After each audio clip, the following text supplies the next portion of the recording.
Assalamualaikum warahmatullahi wabarakatuh. Sebelumnya, saya Sofia Renata Agustina, NIM 20811334037. Di sini saya ingin memenuhi tugas di mata kuliah Manajemen Keselamatan dan juga Kesehatan Kerja yang diampu oleh Bapak Hanafi. Nah, di sini saya akan menjelaskan mengenai analisis manajemen K3 di PT Semen Indonesia. Sebelumnya, PT Semen Indonesia atau Persero Tbk yang sebelumnya memiliki nama PT Semen Gresik Persero Tbk itu diresmikan pada tanggal 7 Agustus 1957 di Gresik, yang merupakan perusahaan BUMN persemenan yang menjadi penopang pembangunan nasional dari masa kemerdekaan hingga pada saat ini. Nah, pada tahun 1991, perseroan ini tuh mencatatkan diri sebagai perusahaan BUMN pertama yang go public di Bursa Efek Indonesia. PT Semen Indonesia Tbk ini merupakan strategic holding company yang memayungi anak usaha di bidang produksi semen, non-semen, dan juga jasa di seluruh Indonesia.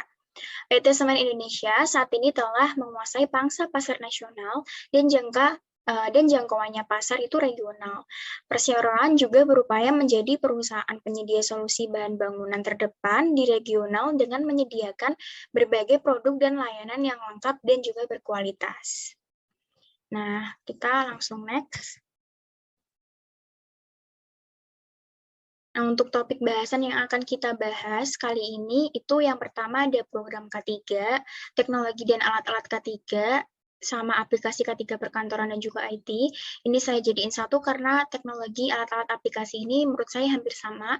Kemudian yang ketiga ada tipe-tipe kecelakaan kerja, terus dampak, kerugian, penanggulangan kecelakaan kerja, lalu ada risiko bahaya fisik dan psikologis, penyakit akibat kerja, pertolongan pertama pada kecelakaan, sistem manajemen K3, dan yang terakhir saya akan memberikan kesimpulan.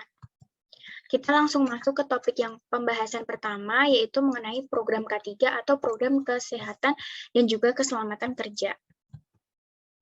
Nah, program kesehatan dan keselamatan kerja di PT Semen Indonesia ini itu dalam kurun waktu 1 tahun, itu ada 5. Yang pertama ada pencegahan kecelakaan kerja. Pencegahan kecelakaan kerja itu tuh meliputi kegiatan monitoring safety permit dan juga pemenuhan kendali APD. Kemudian yang kedua ada pencegahan bahaya kebakaran yang meliputi kegiatan inspeksi fire alarm system, inspeksi dan monitoring APAR atau alat pemadam api ringan, kemudian ada tes fire pump dan juga fire hydrant, inspeksi mobil pemadam kebakaran, dan juga pembuatan fire alarm system di gedung LBPPP dan QA. Kemudian yang ketiga ada aktivitas panitia pembinaan keselamatan dan juga kesehatan kerja atau P2K3. Ini meliputi rapat rutin P2K3, pelaporan kegiatan P2K3 ke kantor dinas tenaga kerja, Kabupaten Oku setiap triwulan, pelatihan dan juga penyegaran K3 umum, dan juga pelatihan pencegahan serta penanggulangan bahaya kebakaran. Nah, yang keempat ada penyediaan sarana dan prasarana kerja dan ruang P3K yang meliputi itu ada pemeriksaan kelengkapan isi kotak P3 dan ruang perawatan cedera ringan P3. Kemudian yang selanjutnya yang kelima ada aktivitas tanggap darurat yang meliputi pelaksanaan kegiatan simulasi tanggap darurat minimal 1 kali dalam setahun. Kemudian ada penyusunan laporan simulasi tanggap darurat yang dilaporkan kepada kantor dinas tenaga kerja. Nah, next. Kita langsung masuk ke materi yang kedua, yaitu teknologi dan alat-alat kesehatan dan keselamatan kerja, serta aplikasi K3 perkantoran dan juga IT. Nah, teknologi yang digunakan oleh PT Semen Indonesia ini itu berhubungan dengan aktivitas keselamatan kerja dan juga aktivitas kerja manusianya, baik pada industri manufaktur yang melibatkan mesin, peralatan, penanganan material, bejana bertekanan, alat kerja, bahan dan proses pengelolaannya, landasan tempat kerja dan juga lingkungannya, dan cara-cara melakukan pekerjaan maupun industri jasa yang melibatkan peralatan berteknologi canggih, misalkan lift, eskalator, peralatan pembersih gedung, sarana transportasi, dan juga lainnya. Nah, keselamatan dan kesehatan kerja ini juga berkaitan dengan mesin, peralatan alat kerja, bahan serta proses pengelolaannya, landasan tempat kerja, dan juga lingkungan serta cara-cara melakukan pekerjaan. Nah, di sini ada beberapa alat-alat kesehatan dan juga keselamatan kerja di PT Semen Indonesia. Yang pertama ada rompi reflektor. Rompi reflektor ini dilengkapi dengan iluminator. Iluminator ini itu akan membuat rompi ini berpendar apabila terkena cahaya. Jadi apabila malam itu rompi ini bisa terlihat gitu. Jadi tidak kesusahan. Nah, yang kedua ada helm pengaman. Helm pengaman ini berguna untuk melindungi kepala dari runtuhan material ataupun benturan secara langsung. Yang ketiga ada kacamata pengaman. Ini kacamata pengaman ini tuh memiliki bentuk seperti kacamata biasa, namun lensanya itu menutupi mata secara keseluruhan, termasuk pada bagian samping mata. Nah, dengan kacamata pengaman ini pekerja akan terhindar dari debu atau runtuhan material sekitar gitu. Nah, yang keempat ada masker respirator atau penyaring udara. Nah, masker ini tuh berguna untuk menyaring udara yang dihirup oleh pekerja di lingkungan kerja yang memiliki kualitas udara buruk, misalkan berdebu atau beracun. Selanjutnya ada pengaman telinga. Seperti namanya, benda ini tuh berguna untuk melindungi telinga yang dilekatkan di telinga pekerja untuk melindungi pendengaran dari kebisingan. Selanjutnya ada sarung tangan pengaman. Sarung tangan pengaman ini untuk melindungi tangan pekerja yang bekerja di situasi atau mengakibatkan cedera tangan di situasi yang bahaya gitu. Nah, kemudian yang terakhir ada sepatu boot. Sepatu boot ini tuh sangat dibutuhkan ya apabila pekerja nanti bekerja di tempat licin gitu. Nah, next. Kita langsung masuk ke topik yang selanjutnya, ada tipe-tipe kecelakaan kerja. Nah, kecelakaan kerja ini menimbulkan dampak yang besar terhadap hilangnya hari kerja, kecacatan, dan produktivitas. Dalam suatu penelitian, ini tuh menunjukkan bahwa jari dan juga tangan merupakan bagian tubuh yang paling terpengaruh. Jari merupakan organ vital yang paling sering digunakan dalam bekerja. Nah, kondisi ini tuh sangat mempengaruhi kemampuan bekerja bagi para pekerja gitu. Nah, agen penyebab kecelakaan kerja itu sendiri ada bahan, alat, mesin, dan juga lingkungan kerja. Sebagian besar pekerja cedera itu yang mengalami kecelakaan itu pada usia 41 sampai 50 tahun. Nah, jumlah yang tinggi dari mereka memiliki pekerjaan berisiko tinggi di industri ini. Kondisi ini tuh terkait dengan sistem keselamatan dan kerja seperti kelelahan, pencahayaan yang buruk, serta pekerja yang tidak terlindungi yang terpapar material dan mesin berbahaya di pabrik gitu. Terus juga terdapat 3,8% pekerja yang mengalami disabilitas setelah kecelakaan kerja. Disabilitas ini tuh berdampak pada pekerjaan, kehidupan sosial, dan juga kemampuan untuk mandiri. Nah, disabilitas juga membatasi partisipasi dalam dunia kerja, menambah beban keuangan juga gitu. Nah, kemudian yang kedua ini, poin yang kedua ini penyebab cedera khas di pabrik semen itu diantaranya adalah slip, tersandung, dan jatuh itu ada 29%, benda jatuh atau bergerak itu ada 19%, dan pengangkatan, kelebihan beban, dan penggerahan tenaga itu ada 18%. Nah, di sini kematian itu adalah tragedi paling serius yang dapat terjadi di industri semen ini. 79% dari semua kematian itu timbul dari 3 penyebab utama, yaitu lalu lintas dan juga pabrik bergerak 43%-nya.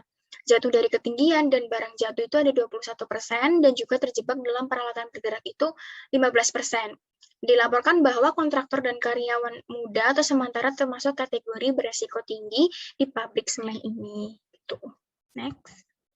Nah, kita langsung masuk ke topik yang selanjutnya, yaitu ada dampak, kerugian, penanggulangan kecelakaan kerja. Di sini ada 5. Yang pertama ada kebijakan keselamatan.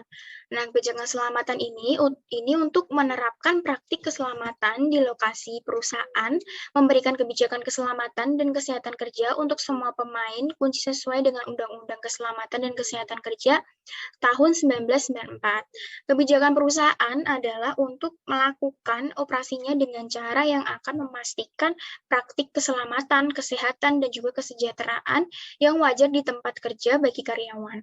Selain itu, juga untuk memastikan bahwa pencegahan risiko terhadap karyawan dan properti sepenuhnya itu mematuhi semua undang-undang dan peraturan yang relevan.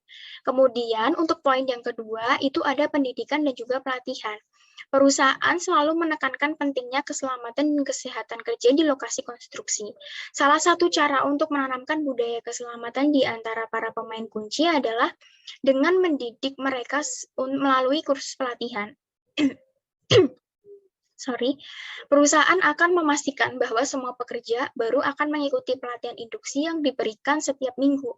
Semua pekerja baru akan diberikan pengenalan tentang keselamatan dan kesehatan kerja selama pelatihan induksi. Petugas keselamatan akan menunjukkan kepada mereka tanda simbol keselamatan yang biasanya digunakan di lokasi konstruksi. Para pekerja diingatkan tentang langkah-langkah keselamatan yang harus dipraktikkan saat melakukan tugas. Kemudian poin yang ketiga itu ada audit keselamatan. Perusahaan perlu melakukan audit keselamatan 2 kali setahun. Biasanya dilakukan oleh perwakilan International Organization of Standardization. Ini termasuk inspeksi keselamatan, inspeksi dokumen, dan wawancara dengan petugas keamanan yang bertanggung jawab. Audit keselamatan itu penting untuk mengukur tingkat keselamatan di lokasi konstruksi. Setelah sesi audit, petugas keselamatan dapat mengetahui tingkat keselamatan di lokasi konstruksi, apakah memenuhi persyaratan standar keselamatan atau tidak. Nah, yang keempat ada inspeksi keamanan lokasi. Inspeksi keamanan lokasi ini adalah praktik terpenting yang perlu dilakukan secara teratur. Inspeksi keselamatan akan diadakan setiap hari Sabtu oleh petugas keselamatan dan manajer keselamatan. Mereka akan melakukan tur keselamatan di mana semua petugas keselamatan dan manajer keselamatan akan berjalan di sekitar lokasi konstruksi dan menerima pekerjaan yang dilakukan oleh semua pekerja. Komite keselamatan akan membawa daftar periksa keselamatan bersama dengan mereka, dan jika ada pekerja yang tidak mematuhi persyaratan keselamatan, komite keselamatan akan mencatatnya. Selain itu, petugas keselamatan akan memeriksa kompresor udara, perancah, setlas kendaraan, dan dukungan penggalian untuk memastikan mesin-mesin ini dalam kondisi yang baik. Kemudian yang terakhir ada safety meeting. Untuk mengelola masalah keselamatan di lokasi konstruksi, perusahaan perlu mengadakan safety meeting bulanan. Pertemuan ini wajib dihadiri oleh semua pemain kunci seperti kontraktor utama, subkontraktor, insinyur, surveyor kuantitas, arsitek, dan komite keselamatan. Meeting hari ini akan dipimpin oleh perwakilan dari Safety Committee. Selama pertemuan keselamatan, mereka akan membahas isu-isu terkini mengenai masalah keselamatan seperti statistik kecelakaan saat ini, kasus kecelakaan baru-baru ini, penerapan praktik keselamatan di lokasi konstruksi, dan juga lain-lain. Okay, next. Kita masuk ke materi yang selanjutnya, itu ada resiko bahaya dan psikologis. Risiko psikologis yang ditemukan dalam PT Semen Indonesia berjalan seiring dengan pengalaman stres terkait pekerjaan. Nah, stres terkait pekerjaan adalah respon yang mungkin dimiliki orang ketika dihadapkan dengan tuntutan dan tekanan kerja yang tidak sesuai dengan pengetahuan dan kemampuan mereka, dan yang menantang kemampuan mereka untuk mengatasinya. Nah, dalam beberapa pekerjaan di PT Semen Indonesia ini telah menunjukkan bahwa stres di tempat kerja dikaitkan dengan penyakit jantung, depresi, dan juga gangguan muskuloskeletal atau MSDS, dan ada bukti yang konsisten bahwa tuntutan pekerja yang tinggi, kontrol yang rendah, dan ketidakseimbangan usaha hadiah adalah faktor risiko untuk mental dan juga fisik. Nah, masalah kesehatan sehingga menyebabkan ketenagaan lebih lanjut pada publik pengeluaran untuk meningkatkan biaya perawatan kesehatan. Kemudian, terlepas dari bukti yang tersedia, pencegahan yang pengelolaan risiko psikososial belum menjadi agenda utama pembuatan kebijakan. Akibatnya, Komisi untuk Faktor Penentu Sosial Kesehatan ini tuh merekomendasikan bahwa sementara kebijakan keselamatan dan kesehatan kerja ini tetap sangat penting. Bukti dengan kuat menunjukkan perlunya memperluas cakupan kesehatan dan keselamatan kerja untuk memasukkan stres terkait pekerjaan dan perilaku yang berbahaya. Next, kita langsung masuk ke materi yang selanjutnya, yaitu penyakit akibat kerja. Nah, ada berbagai jenis kecelakaan dan gangguan kesehatan yang bisa terjadi di PT Semen Indonesia. Industri ini itu terganggu oleh situasi pekerjaan yang beresiko dan kondisi kerja yang buruk. pekerja industri ini terpapar bahaya. Bahaya ini tuh sulit untuk diukur dan ini terkait erat dengan sifat pekerjaan karena pekerja industri ini tuh bekerja di lokasi kerja yang berbeda di mana mereka tuh menghadapi prosedur dan kondisi lokasi yang berbeda. Pengurangan signifikan itu juga telah diamati dalam sejumlah insiden kerja selama 20 tahun terakhir ini. Nah, namun demikian, industri yang bergerak di bidang konstruksi ini tetap merupakan industri berisiko tinggi. Risiko keselamatan dalam konstruksi telah diakui selama beberapa tahun. Risiko kesehatan kurang mendapat perhatian meskipun ketidakhadiran karena sakit terkait pekerjaan jauh lebih besar daripada ketidakhadiran karena cedera di tempat kerja. Nah, efek kesehatan yang buruk dari kegiatan konstruksi ini tidak selalu langsung terlihat dan dapat memakan waktu yang lama, bahkan bertahun-tahun untuk dapat berkembang gitu. Terus juga telah diamati bahwa semakin baik keselamatan di tempat kerja, kemungkinan besar pekerjaan akan cepat selesai dalam waktu dan sesuai anggaran yang diperkirakan. Karena pelanggaran keselamatan apapun dapat menyebabkan kecelakaan yang dapat menyebabkan kematian dan juga cedera gitu. Sedangkan apabila terjadi gangguan kesehatan dapat menimbulkan berbagai gangguan kesehatan sementara dan permanen seperti gangguan pendengaran, iritasi paru-paru, iritasi hidung, dan juga nyeri otot serta lain-lain.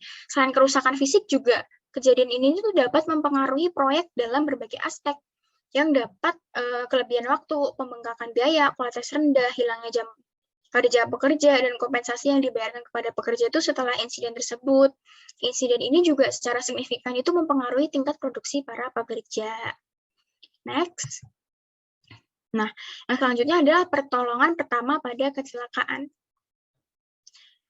Mengelola kesehatan kerja harus fokus pada penyediaan pemeriksaan kesehatan sebelum seseorang mulai bekerja, pertolongan pertama, kesejahteraan, informasi umum, tentang kesehatan dan keselamatan, kesejahteraan dan kebugaran untuk bekerja, atau mengelola ketidakhadiran karena sakit dan kembali bekerja. Mengelola kesehatan kerja juga harus fokus pada hal-hal yang dapat ditindaki gitu ya, pada hal yang dapat dilakukan untuk mengurangi risiko bagi kesehatan pekerja gitu. Tindakan perbaikan yang tepat itu harus dilakukan untuk mengurangi masalah kesehatan yang teridentifikasi di lokasi seperti heat stroke, iritasi mata, iritasi paru-paru, penyakit kulit, iritasi hidung, keracunan darah, iritasi tenggorokan, dan juga gangguan pendengaran gitu. Nah, para pekerja ini tuh harus dilatih untuk mengembangkan budaya keselamatan karena mereka tidak boleh mengabaikan penggunaan APD gitu. Manajer proyek itu juga harus memberikan tugas yang mungkin seimbang kepada para pekerja. Jika tidak, kelelahan ekstra untuk menyelesaikan tugas dapat menimbulkan masalah kesehatan. Keamanan juga merupakan urusan semua orang. Menciptakan lingkungan kerja yang aman bukan hanya tugas beberapa orang saja yang ditunjuk dalam perusahaan. Misi berkontribusi pada pengenalan dan pemeliharaan kondisi kerja yang aman sambil berpartisipasi dalam deteksi risiko dan bahaya adalah masalah bagi semua. Jadi, semua karyawan harus mengkomunikasikan situasi berbahaya apapun itu yang mereka amati. Nah, kemudian maka dari itu untuk selalu baik menjadi proaktif daripada reaktif dalam kasus masalah kesehatan. Next. Nah, kita langsung masuk ke topik yang kita hampir udah mau selesai nih teman-teman, yaitu di sistem manajemen K3 atau SMK3-nya di PT Semen Indonesia. Nah, emisi debu adalah salah satu dampak yang paling signifikan dari pembuatan semen dan terkait dengan penanganan dan penyimpanan bahan mentah termasuk penghancuran dan penggilingan bahan mentah, bahan bakar padat, pengangkutan bahan misalnya dengan truk atau ban berjalan, sistem kiln, klinker pendingin, dan juga pabrik, termasuk kegiatan pembakaran klinker dan batu kapur, dan pengemasan serta pengantongan. Pengemasan atau pengemasan adalah proses yang paling mencemari atau dalam hal debu dalam produksi semen. Emisi nitrogen oksida atau NOx dikeluarkan dari proses pembakaran suhu tinggi di tanur semen. Nah, debu yang ada di area batu kapur dan batu bara ini tidak dapat dihindari. Para pekerja itu juga diminta untuk memakai masker hidung, kacamata, dan hard hat saat bekerja. Nah, di area pengepakan, alas lantai direkomendasikan untuk mengurangi getaran yang dihasilkan oleh mesin. Pencahayaan yang memadai itu juga direkomendasikan tuh untuk dipasang di area pengepakan. Kemudian masker hidung dan sarung tangan adalah APD yang sangat disarankan bagi para pekerja saat bekerja gitu. Nah, rambu keselamatan dan rambu peringatan direkomendasikan untuk ditempatkan di area rel kereta api, dan penandaan di jalur listrik perlu dilakukan di area konveyor. Tumpahan di ban berjalan dihindari dengan mengubah sudut ban berjalan. Pembersihan harus dilakukan setiap minggu sekali di area tersebut untuk mengurangi pengendapan semen di bawah ban berjalan.